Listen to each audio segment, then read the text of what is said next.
Hey folks, Steve Bird here. Those of you that follow me know that we're off-grid electrically speaking, and we've been that way all year, basically spring until now. We're getting into winter. It'll be December here in a couple days.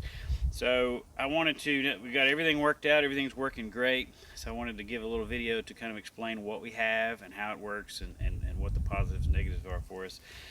First off, our system, it's something I've been talking to Scott Hunt, Engineer 775 here on YouTube, and he's the owner of Practical Preppers LLC. I've been talking to him for years about wanting to do this and kind of picking his brain and kind of formulating a plan. We're finally able to put it all together, and he's provided us with everything that we need and a lot of technical support. And I was talking to him just the other day, and he was talking about how they're advancing and developing their procedures there at work as far as supporting the needs of do-it-yourselfers, because they can't show up and do the installs for everybody. So they are a very do-it-yourselfer friendly company. I highly recommend them. So look them up, Engineer 775 on YouTube or practicalpreppersllc.com on the internet, and I'll put those links below this video as well. But first off, our panel array. This is currently what we have for our array. It's 18 320 watt split cell panels. So split cell being that there's 120 cells in each panel instead of the typical 60. Our Sol-Ark in our system is expandable to twice this. So eventually, if you could imagine a whole nother array right up next to this going that way through that fence, that's what we're ultimately going to have. But to be honest, for now, it's an abundance of power. The only time we feel like there's a shortfall is really cloudy, rainy, stormy days where there's just not so much sunlight getting through. So having double the array would collect twice as much of the sparsely available light. So that's really the only reason we need it. Otherwise, on a sunny day, we've got an excess of electricity, so it's working fantastic. So let's go around to the back of the array, and we'll show you the ground mount and kind of how everything's hooked up. Okay, the back of our array, and by the way, our ground mount, it's incredibly sturdy. As you can see, these beams going into some concrete. Please excuse the messy concrete. The area was flooded in the spring in the rainy season when the truck came, so it couldn't make it pretty. But we made it solid. These beams go 6 feet down into the ground, and this is basically a 2x4 hole that I backhoed out. So there's 5.5 yards of concrete underground as wind ballast supporting these beams. And then that concrete basically sits right on top of rock. So the chances these are going to get pushed over are nil. Everything's mounted really sturdy and clean. This is a Power Peak, a PLP Power Peak. PLP is Powered Line Products, and the model is Power Peak. So that's what we plan on using to extend this out and double it, because it's a fantastic setup. We really like it. We're set at 30 degrees, which it's adjustable down here. And there's all kinds of adjustments to this for when you're putting it together to get everything line up good too. But it's set at 30-degree slope, pointing true south. So the difference here between true and magnetic is probably about like this. So you'll want to get a compass or an app. I use NOAA's compass app, which shows true and magnetic at the same time with 2 separate needles. I use that to align this stuff. There's other ways to do it, much more complicated ways, much more technically advanced ways to do it, but this seems to be working great for us. Now we've gone through spring, summer, and now we're deep into fall. So it's the alignment with the sun tracking seems to be perfect just by doing true south. So the way these are hooked up, our Sol-Ark is EMP hardened. So to go along with that, there's a ferrite suppressor on every panel. And so we basically got two runs coming from, there's one from the top and one to the bottom that come over here. And there's 4 wires total that go down into the top. So we've got a weather head, and this is just whatever I can find at Lowe's. These little pieces are not what Scott sent. He sent me this and all the main components. But we've got 2 runs. We've got a neutral and a positive for the top and a neutral and a positive for the bottom. They go into this, which he provided. It's a PV array DC isolator. So if there's a problem and we have to cut power off to our solar shed, or if we just need to cut power off while we're doing maintenance, you can just twist this. It's kind of like an emergency cutoff, and it'll stop the electricity from flowing toward the building beyond this point. And anybody that's ever installed solar panels knows that you can't make them stop producing power. So you can get shocked putting them together. So this cuts it off at this point, so it doesn't go any further.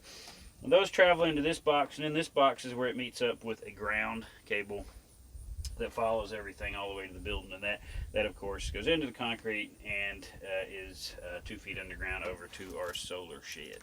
So now we'll go take a look at the outside of the solar shed and show you how we've got that set up, and that's basically a hardware shed that we've got all of our other components and our generators and our batteries and everything else in. So let's go take a look at that.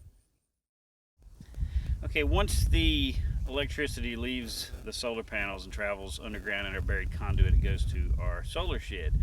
And we're just going to show you the things that we've got to support that to kind of make an all-encompassing power plant for us. So this 500-gallon propane tank is what fuels our generator that is automatically controlled by the Sol-Ark for battery charging, or in the event that the Sol-Ark drops offline or that we don't have adequate sunshine, it can be controlled to automatically kick on to provide other power. So this is more than enough. It's like a year's worth of gas for us, and it's a pretty big generator. And we've got that buried underground, heading over here to our solar shed. So that pipe there is where it comes up and goes inside to feed the generator. Probably don't see many buildings with their own exhaust.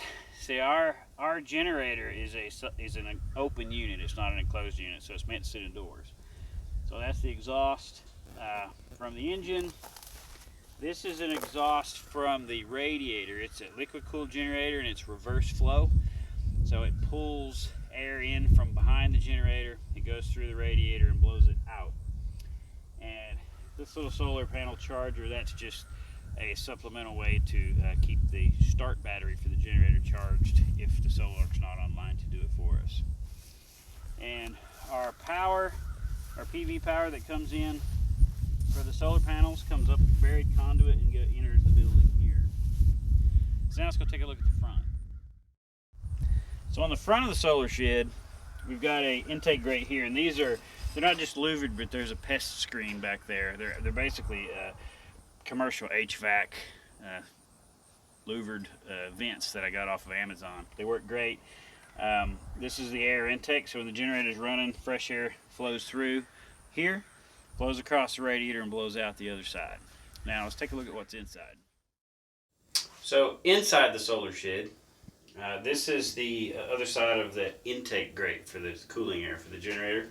So when the generator is running, there's a positive airflow going this way, travels across the generator, into the radiator, and then out the other vent that I showed you on the back of the building. The way this generator is set up, I showed you the propane tank back there. Here's the line that comes in, and it has to go into a secondary pressure regulator because the generator has to run on a very, very low pressures measured in inches of water column instead of pounds per square inch or inches per square inch. So I had to learn a lot about propane to do that and get some special tools for that. So we come into the secondary regulator, it drops it down to the pressure we need. We've got a little on-off gas valve there. The generator itself has built-in protections. It has its own circuit breakers and fuses. We can run it in auto mode, or if we want to run it manually, we can just switch it over to run and it'll just start right up. This generator is probably overkill for our needs, but it's absolutely fantastic. Being liquid cooled 4-cylinder, it's a General Motors engine and a General Motors generator unit marketed through Kohler. It runs smooth as silk. You could set a glass of wine on top of this thing while it's running. And the exhaust, we've got a flex coupler here, and it's mounted on rubber up there. And this is a Pontiac Grand Am muffler, by the way. I just shopped based on the inlet and outlet size I needed. And it runs so quiet, especially being inside this building. It sounds no different than a heat pump running outside of a house. So when we're outside, if the generator was to be on, which is very rare, it's not like you've got a lawnmower engine powered generator running that's really noisy and kind of disrupting your peace and quiet. Sometimes if it's running, we can't really tell it's running. We have to, is the generator on? Which is great. But it's a lot more than we need for our purposes, but it runs fantastic and we can't really complain. So on the outside of the building, I showed you where the PV power, which is the solar, is coming in through that piece of conduit. And that comes in close to the floor there and travels up this wall. So we got there's our 5 wires that I was talking about that ran through the conduit. We've got 2 neutrals, 2 hots, and a ground. And those travel on around the wall and head over to the Sol-Ark, which we'll get to in just a minute. So the generator power, there's 2, you see there's 2 sets of wires going to the generator. And by the way, I know it's not in conduit. Anybody that's an electrician is probably having fits watching this video right now, like Scott did when he first saw it. But nobody steps foot in this room but me. I like to be able just to see everything, know where it's at, see every wire. It works for me, so I guess that's all that matters, right? And we don't have any building codes here, especially since we're not grid tied. Do anything we want. So anyway, this is the power coming from the generator. It's a 240. And that is where, in this little loomed wire bundle, that's our remote start-stop from the Sol-Ark. So our 240 power comes in to this first box. And the purpose of this first box is twofold. For one, we can take the generator completely offline if we just are doing engine diagnostics or running the engine, working on that, but we don't need to be sending the power on down the line.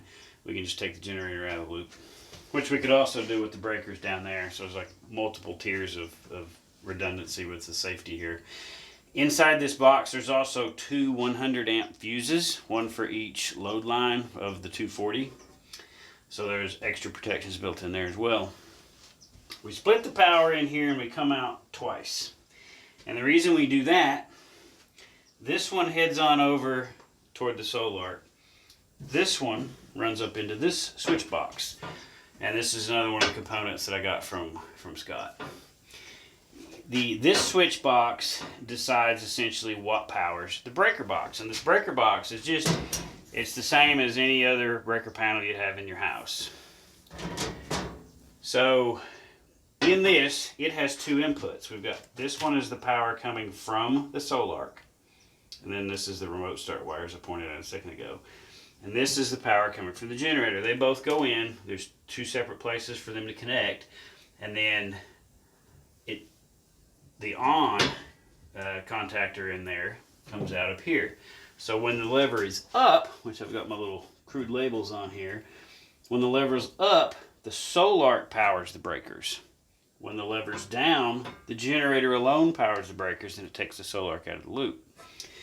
That would be, let's say we got the Sol-Ark down for maintenance, or we've got a hardware failure with it, or if we're just running a bunch of heavy welders and stuff and we don't see a need to run all the power through the Sol-Ark and into the batteries and back out through the inverter back to the outlet. We can just cut all that out of the loop, pull the lever down, manually start the generator, and have all the power we could ever want right there at our fingertips. So that's our selector, again, for what powers the breakers. Like I said, this is just a standard home breaker box, and then we'll move on over to the Sol-Ark here. What just happened? I'll tell you what just happened. I'm doing a little edit clip to cover some other things on the Sol-Ark that I hadn't in the previous cut of this. And the other day it was in the 60s, and now it's 28 degrees and snowing, so had to wear different clothes. Anyway, the Sol-Ark, the brains of the outfit, the most important part really. This Sol-Ark is a company based in Texas that they make this all-in-one unit. This is the 12K. It's their newest model, and it's a blue circuit board 12K, so it's the newest of the newest model. And we also got an EMP hardened. That was important to us. A Sol-Ark is all-in-one. So it handles your inversion from DC power out of your batteries and out of your solar panels. It's your inverter, and it's a transformerless inverter, so it's incredibly efficient. It does all your fault protection. Fault in any part of the system, it can detect and trip itself offline to prevent any problems. And you can also receive those fault alerts on your phone through an app that the Sol-Ark is connected to. There's a Wi-Fi dongle on the bottom. I've got a little cellular hotspot out here for its internet access point, so we can at any time, the same information that we can see up here through all the menus that we have here, we can see on our phones. as well as see alerts if we're away or traveling. I can even see when Monica turns the coffee pot on in the mornings when I'm away and out of town for work, because I'm so used to see now. You can recognize all those little power spikes. It's funny how intimately familiar you get with everything when you run and control your own system. Anyway, the Sol-Ark also it handles your battery charging. It's your charge controller. It's your generator controller. It auto starts and shuts down the generator when needed. It's basically everything. That's why they call it an all-in-one. So it's fantastic, and we really love it. Your display here is a touchscreen. So if I want to see certain things, I can just touch those to pull up different pages. There's all kinds of different functions for it. Like I said, all of that's on your phone too. And once you've got it all put together, you really don't have to mess with anything. It takes care of everything for you. But just to give you a look at what's going on the inside here, this is your external battery disconnect. So if you need to cut the battery power off for whatever reason, and here's your breakers. You've got your load, which is your output for power. That's what's feeding the breaker box. And then you've got a grid input. So if you're grid tied, that's where your power would go in. Since we're not on the grid, we've got our generator going in as grid, and just in the settings up here, we've got it assigned generator grid input for generator, so it knows. And then one thing that's unique about the Sol-Ark is this third breaker here that is your gen input. You can also use it as an output. There's other functions for it that are a little beyond my needs, because this is the only system we have. But there's other functions you can use it for too, like AC coupling, which you could contact Scott Hunt at Practical Preppers LLC if you're looking for more information on that and what it can do for you. But for what we plan to use that for is what Sol-Ark calls a smart load. And what smart load is, it's like a power dump, a place to dump excess power so that you can utilize it and it doesn't just go to waste. Because if you've got a wind turbine that's feeding this system and the wind's whipping and it's cranking and your batteries are charged and there's nowhere for that excess energy to go, it allows you to utilize it and put it into something like a swimming pool pump that may not need to run at a certain time. It can go into water heaters so that you get a water heater that is also something that it's not critical that the water is powered right now. Maybe it's just powered when there's that excess heat available, or excess energy available. Heaters, there's all kinds of things that you could dump that power into and not waste it. So that's what we plan to use it for further along in our build. It quite possibly might be what powers our swimming pool. But aside from that, so that's a useful function for the off-gridders. But as you can see here, you've got our battery cables that run to our battery rack, and those are protected here with the little screens. You don't actually touch those. And there's the breaker for the batteries. There's two NMPT inputs, so we can have double the solar panels that we have. So here's your neutrals and hots for those panels, and then here's that ground wire that comes from there. This wire, or two wires here, that is the battery temperature sensor. There's a sensor on the batteries, and the Sol-Ark monitors the battery temperature because it makes adjustments for battery charging and battery capacity based on the current temperature. And these wires here are your generator remote start. So that's basically just a contactor that would open and close to tell the generator to start and stop just by completing a circuit. And if the Sol-Ark just completely drops offline for some reason, that'll trigger the generator to kick on. And then obviously there's our power in from the generator, and there's our load outs to the breaker panel. This is see the blue circuit board there? That tells you it's their newer model of the Sol-Ark 12K. But we really love this unit. I shopped around for a long time as to which way we were going to go, and hands down, I couldn't be happier with Sol-Ark. They're a great company. They give you great support. Since this has a Wi-Fi dongle on it, and we've got a cellular hotspot out here, if we needed troubleshooting, we could call Sol-Ark directly to their help desk, and they could remotely look at our box and see what's going on and help us figure out our problem. And they can also do software updates. So, and when they do that, they'll give you a courtesy call and they'll ask, is this a good time for a software update? Because just like any computer, it would need to shut down and reboot once that update is completed, and they don't want to just, you know, surprise you with power reboot. So they'll call you and ask you when it's convenient, and then they'll take care of it. So I couldn't recommend those guys enough. It's nice to deal with a company that's based right here in America and in Texas. You know, it's been a good experience for us, and we highly recommend it. So look them up online, Sol-Ark.com. Again, Scott Hunt's he's a distributor for them. So give him a look if you're interested. So thanks a lot. Okay, for our batteries, we've got 2 banks of Trojan 415 amp Solar Premium flooded lead acid batteries. There's about 2,000 pounds of batteries sitting here. And the reason we went with flooded lead acids is 2 things. Really like the price, and also because our Sol-Ark is EMP hardened, we didn't want to use a lithium battery pack that has a battery management system that may not be. So if there was an event that you needed that EMP hardening function, if your battery is fried because of the BMS, that would defeat the purpose. So flooded lead acids are bulletproof in that regard, and flooded lead acids instead of an AGM battery are able to take more of a beating in the off-grid world where they're cycling up and down. The AGMs are great for a grid-tied scenario where they stay topped off, but they have a little less output and a little less durability. So for us, we chose to get the higher maintenance flooded lead acids for the performance, the price, and the EMP hardening aspect of it. So with a flooded lead acid battery, they do off gas. So ours are not in-house. They're out here in our solar shed, so that's not a problem, and it's well ventilated like we showed with those vents. And they also need a water level service on occasion, especially since the Sol-Ark once a month boils the batteries in what's called an equalization. So once a month it does an equalization. It puts around 61 to 62 volts of charging to supercharge the batteries and kind of boil everything on the inside and get everything equalized and keep everything nice and clean. It's a maintenance procedure. So when it does, you end up losing a little bit of water.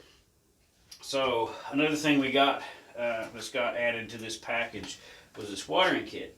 These batteries came with just yellow caps, just any cap you'd expect to see on a flooded lead acid battery. But these are essentially valves with a float and a gauge. So I can just at a glance, if I can see the little white circle on the top of that valve, I know it's full because that circle's on a float. So every single cell in these batteries has its own cap with a gauge. So both of these rows, and they're plumbed to a tank we've got mounted high up there that's got distilled water in it.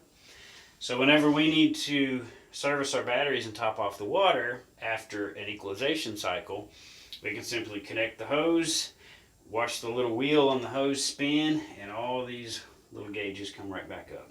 Whenever that little wheel stops turning, you're done. So it couldn't be easier than that. I highly recommend. You have to buy a separate one for each bank of batteries. I highly recommend it. If I had to go through here and service each one of these batteries individually, that would be a workload, but that thing's worth its weight in gold.